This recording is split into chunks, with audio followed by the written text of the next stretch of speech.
আসসালামু আলাইকুম, শুভ দুপুর। সবাই কেমন আছেন? আলহামদুলিল্লাহ, আমিও ভালো আছি। আজকে রান্না করব দেশি মোরগ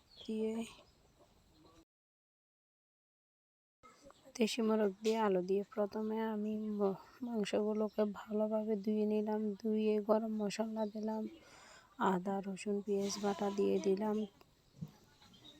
তারপরে জিরার গুঁড়া দিয়ে দিলাম।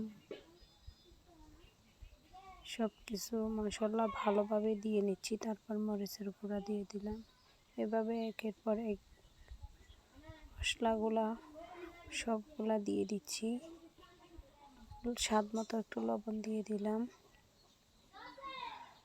তারপর দিয়ে দিব তেল। দেখুন, সব কিছু একসাথে দিয়ে দিছি মিক্স করে। এরপরে তেল দিয়ে দিচ্ছি। তেল দিয়ে ভালোভাবে মাখিয়ে নেব। মেখে কিছুক্ষণ রেস্টে দিব, তারপর তুলে দিব চুলার উপরে। আমি এভাবেই রান্না করি। আপনারা কিভাবে রান্না করেন সেটা কমেন্টে জানাবেন। দেশি মোরগ তো খুব স্বাদ হয়। আসলে আমার ভাল লাগে, আপনাদের কেমন লাগে সেটা আমি জানি না। আমার এভাবে রান্না করে খেতে ভালো লাগে, আপনাদের কি ভালো লাগে সেটা জানি না। এখন দিয়ে দিচ্ছি চুলার উপরে, ঢাকনা দিয়ে ঢেকে কিছুক্ষণ 10-15 মিনিট পর জাল ঢাকনা তুলে ভালো করে নেড়ে চেড়ে নিচ্ছি। আবার ঢাকনা দিয়ে এগুলো ভালোভাবে কষানো হয়ে যাওয়ার পর ভালোভাবে কষানো হয়ে গেছে। দেখুন, একটু পরপর নেড়ে দিচ্ছি, কারণ হয়তো নিচে লেগে যেতে পারে, তার জন্য ভালোভাবে নেড়ে চেড়ে দিচ্ছি। দেখুন, আমার মাংসের কালারটা খুব সুন্দর হয়েছে। আপনাদের কেমন লাগলো বলতে ভুলবেন না। এবার দিয়ে দিচ্ছি আলুগুলো। আসলে বাসায় মেহমান আছে, তো এই কারণে অনেকগুলো তরকারি একসাথে রান্না করতে হয়েছে। আসলে আমি তো আমার ওইখানে গ্যাসে রান্না করি, এখন বাবার বাড়িতে আছি, এই কারণে মাটির চুলায় রান্না করি। আমারও ভালো লাগে মাটির চুলায় রান্না খাওয়া।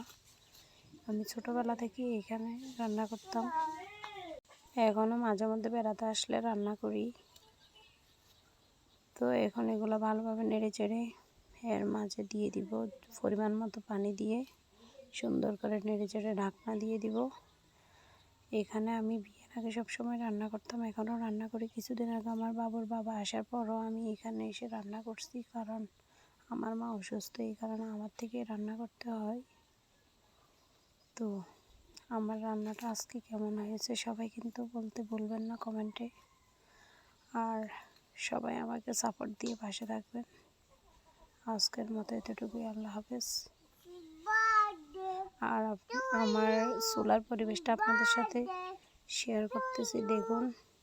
আর এদিকে মুরগির বাচ্চাগুলো আমার পাশে চলে আসছে, কি করার। আর এখন দেখুন, আমার তরকারি খুব সুন্দর করে উতরানো হচ্ছে। আর এর মাঝে কিছু ডিম দিয়ে দিচ্ছি আমার ছেলের জন্য। সিদ্ধ ডিম আমার ছেলে খেতে পছন্দ করে। আমার চুলার পরিবেশটা দেখুন। আল্লাহ হাফেজ।